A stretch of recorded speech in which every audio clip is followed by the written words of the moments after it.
আমার দেহ আমার সিদ্ধান্ত, আমার হাত মুখ পা দিয়ে যা ইচ্ছা তাই করবো। আমি কি বিবস্ত্র হয়ে জনসম্মুখে যাব? আমার দেহ তাই, সেটা আমার সিদ্ধান্ত।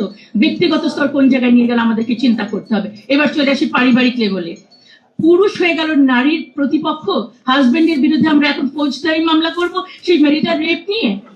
এই যে দাম্পত্য কলহের একটা নতুন ইস্যু কিন্তু ঢুকিয়ে দিলেন, এটার শত্রু হয়ে গেল হাজবেন্ড। এবার আসেন, সম্পদের যতটুকু আমরা পাওয়ার কথা ছিল ওটাই পাই না। নারীরা বাবা এবং ভাইয়ের সাথে, সেটা নিয়ে কিন্তু অনেক ভাইদের সাথে অনেক ধরনের কলহ আছে। এখন আপনি আমাকে আরো 1 ডিগ্রি বাড়িয়ে দিলেন, মানে পরিবারে হাজবেন্ড ভাই বাবা সবাই এখন আমার শত্রু হলো। এবার চলে আসি সমাজ লেভেলে, সেখানে কি হলো? পতিতাবৃত্তিকে করে দিলেন আপনি লিগাল পেশা হিসাবে। একদিকে স্বামীর বিরুদ্ধে আমরা দিব ফৌজদারি মামলা ম্যারিটাল রেপের, বেচারা কেন তখন সংসার করতে যাবে? উনি তো পতিতালয়ে চলে যাবেন, সেখানে তো আর মামলা খাওয়ার কোনো ভয় নাই। এবং ইদানিং আমাদের অনেক ছাত্রীদেরকে আমরা বিভিন্ন হোটেলে দেখা যায় ধরা পড়ছে পুলিশের কাছে। এটাকে যখন আপনি লিগাল করে দিলেন, তারা পার্ট টাইম টিউশনির মতো এটাতে চলে যাবে, তখন কোন ভাবে সামাজিক নৈতিকতার জায়গাটিকে আমরা ধরে রাখবো? একইভাবে শিক্ষানীতি নিয়ে অলরেডি কথা হয়েছে, বলা হয়েছে শিক্ষানীতি 2010-কে আধুনিকায়ন করা এবং যৌন সম্মতি বিষয়ক বিবরণীগুলো যেন ইনক্লুড থাকে। আমরা এটিকে ব্যাখ্যা করতে চাই, আমরা আশা করি বুঝতে পারছি। এবং গণমাধ্যম, আপনারা যারা এখানে আছেন, বলা হচ্ছে গণমাধ্যমে নৈতিকতা, অশ্লীল যে শব্দগুলো ব্যবহার করা যাবে না, নৈতিকতা, অশ্লীলতা, সুস্থ বিনোদন, শালীনতাপূর্ণ পোশাক, ধর্মীয় অনুভূতি। আমি এই কথাগুলো গণমাধ্যমে বলতে পারবো না। আমি গণমাধ্যমকে তাহলে কোন পারপাসে ব্যবহার করছি? আরেকটা শব্দ, গণমাধ্যমে জেন্ডার স্টেরিওটাইপ কথা, ঘরের কাজ শুধু নারীর এবং নারীরা ধূমপান করবে না, এই কথাগুলো বলা যাবে না। আমি বলতে চাই ধূমপান তো নারী পুরুষ দুজনের জন্যই খারাপ, তাহলে নারীরা ধূমপান করবে না এই কথাটা বলা যাবে না কেন? আমাদের উদ্দেশ্যটা বুঝতে হবে তাদের। এবং ধর্মের সাথে সাংঘর্ষিক আইনের ফলে সামাজিক অবস্থা কতটা অস্থিতিশীল হয়েছে আমরা তাদের রিপোর্ট প্রদানের পর থেকে এখন পর্যন্ত এটি বুঝতে পেরেছি।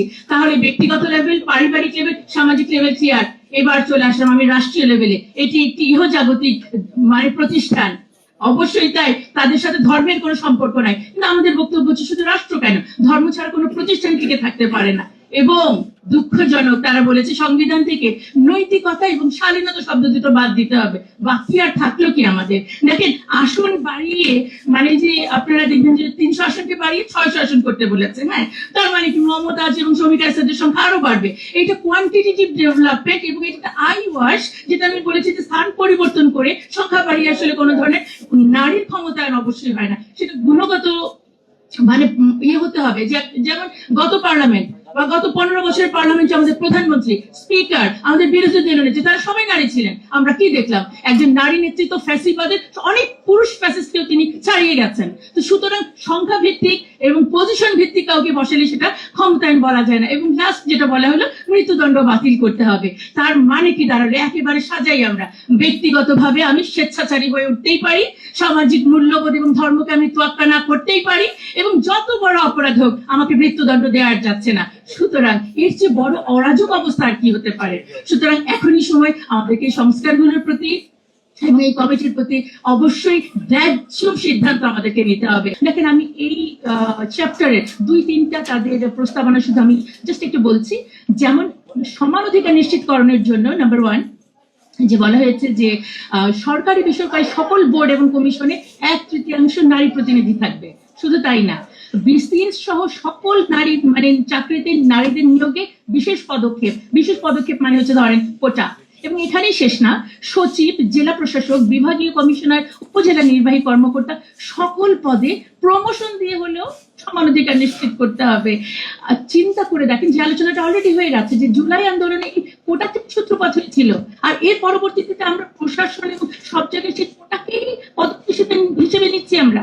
দেখেন, সিভিল সার্ভিসের মতো একটি গুরুত্বপূর্ণ পদে নারী প্রতিনিধিত্ব বাড়ানোর জন্য প্রমোশনটাকে তাদের জন্য ইজি করে দেওয়া হবে, যে দিতেই হবে। এর চেয়ে হাস্যকর কি হতে পারে? মানে বিষয়টা হচ্ছে এমন যে যেমন আমাদের এই প্রথম সারিতে যারা বসে আছেন আমার সম্মানিত অতিথিবৃন্দ, আমাদের সবাইকে যদি আজকে এখানে বসিয়ে দেওয়া হয় তার মানে আমরা সবাই কিন্তু সভাপতি পর্যায়ে চলে গেলাম। এভাবে করে আসলে কিন্তু উন্নয়ন নিশ্চিত হয় না। আমাদের যেরকম বর্তমানে ডিস্ট্রিক্ট কমিশনার আছে আমাদের 64টা জেলায়, মহিলা হচ্ছেন 18 জন, উনাদের সুপারিশ মতো এটা হতে হবে অন্তত পক্ষে 32 জন মহিলা। তাহলে কি করতে হবে, অ্যাট এনি কস্ট সহকারী কমিশনারকে ডবল প্রমোশন 3 ডবল দিয়ে তাকে এখন আমাদের ডিসি বানিয়ে দিতে হবে। ঠিক একইভাবে দেখেন আরেকটা কথা বলি, যে জনপ্রশাসনের উচ্চ পর্যায়ে সিদ্ধান্ত গ্রহণকারী কমিটিগুলোতে অন্তত পক্ষে 30% নারী প্রতিনিধিত্ব নিশ্চিত করতে হবে। এটা শোনার সাথে সাথে আমার মাথায় আসে যে তারা কি কোনো কমিশন নাকি তারা ডোনার, আমার উপর ইম্পোজ করছে, আদারওয়াইজ ফান্ড পাওয়া যাবে না। এটা কিন্তু খুবই অযৌক্তিক। এবং দেখেন এই চ্যাপ্টারে আমাদের চাকরির বিজ্ঞাপনে নারীদেরকে আবেদনে উৎসাহিত করা হচ্ছে, এটা লিখতেই হবে। এইটার বিপরীতটা মানে হচ্ছে পুরুষদেরকে নিরুৎসাহিত করা হচ্ছে।